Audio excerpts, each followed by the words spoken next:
Limana between Dori and Tabarco. Everywhere they encountered the enemy, they responded with force. Attempts to infiltrate Mané failed miserably. Vigilance was sky-high, and the enemy learned fast that there are no soft spots left. In Pama, where the enemy was gathering for a major attack, their plans were shattered in a single day. Hidden deep in a forest, their logistics base was blown apart. Explosions echoed through the trees. When the smoke cleared, bodies and charred weapons were all that remained. The few who tried to run were hunted down. Burkina Faso had sent a message across the continent. Africa will no longer fold its hands. Missile after missile lit up the night skies. In Sergasuma, a large enemy compound was destroyed with precision. In Babu, Belade, Nasumbo, each strike was timed. Hello guys, good morning, good afternoon, good evening. You're welcome to this Facebook page and YouTube channel. Okay guys, without wasting much of time, I would like us to go sit down to this news. One that shall never end. Ibrahim Traöre has done it again.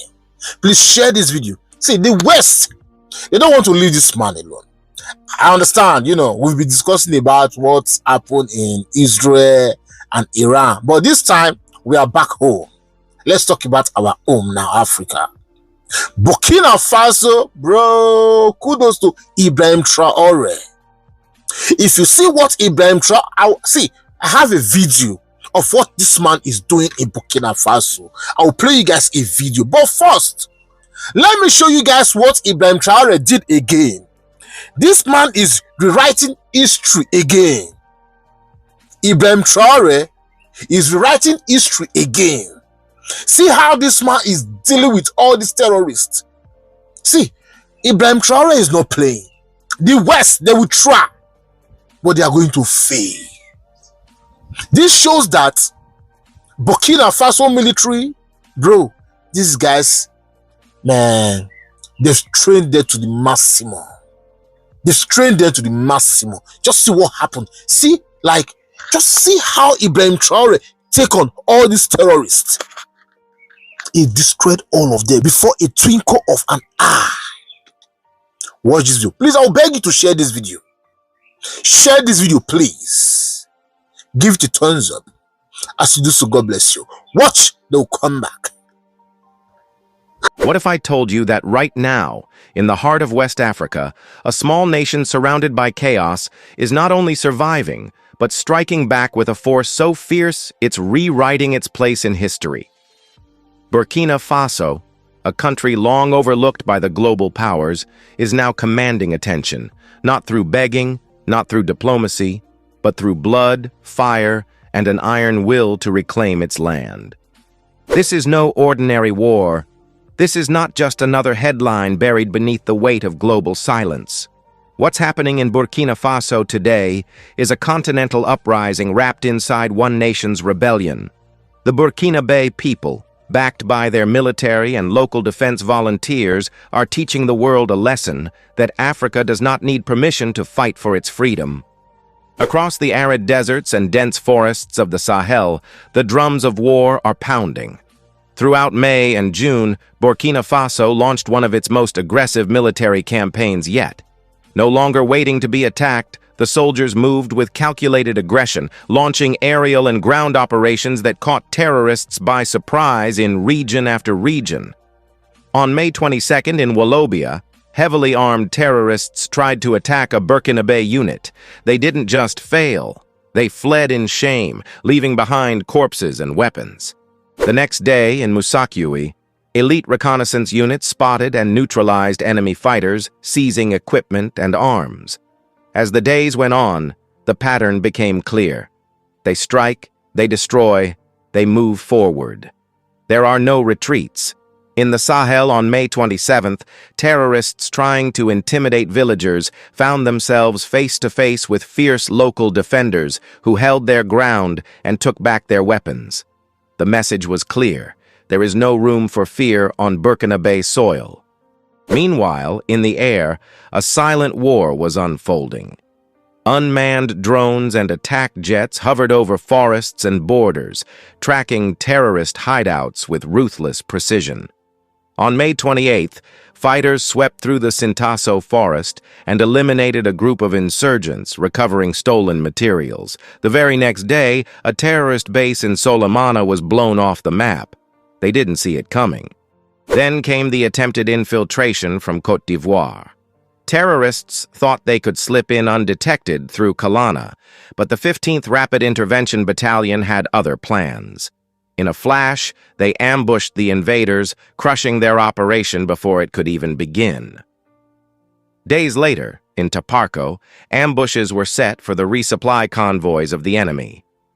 What they intended to deliver to their terrorist comrades never reached them, because it was seized by Burkina Faso's defenders.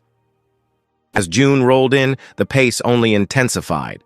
On June 3rd, units engaged terrorists in multiple locations: Kinsay, Solimana, between Dori and Tabarco. Everywhere they encountered the enemy, they responded with force. Attempts to infiltrate Mané failed miserably. Vigilance was sky high, and the enemy learned fast that there are no soft spots left. In Pama, where the enemy was gathering for a major attack, their plans were shattered in a single day. Hidden deep in a forest, their logistics base was blown apart. Explosions echoed through the trees. When the smoke cleared, bodies and charred weapons were all that remained. The few who tried to run were hunted down. Burkina Faso had sent a message across the continent. Africa will no longer fold its hands. Missile after missile lit up the night skies. In Sergasuma, a large enemy compound was destroyed with precision.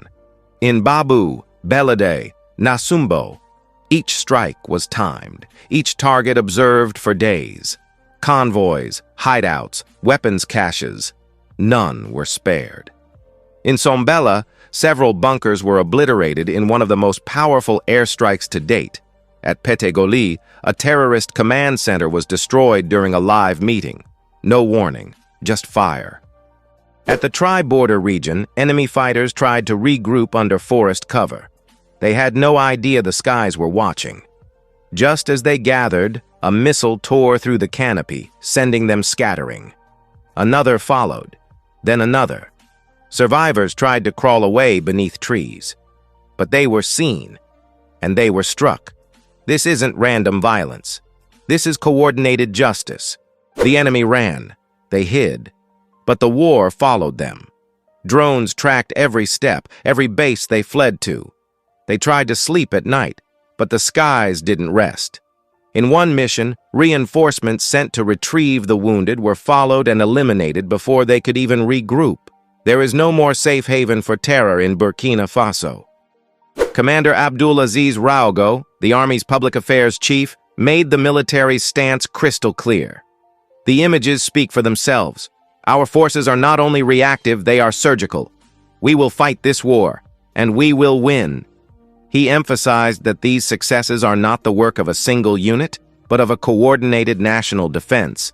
Ground troops, air units, local volunteers, and specialized forces all acting in unison.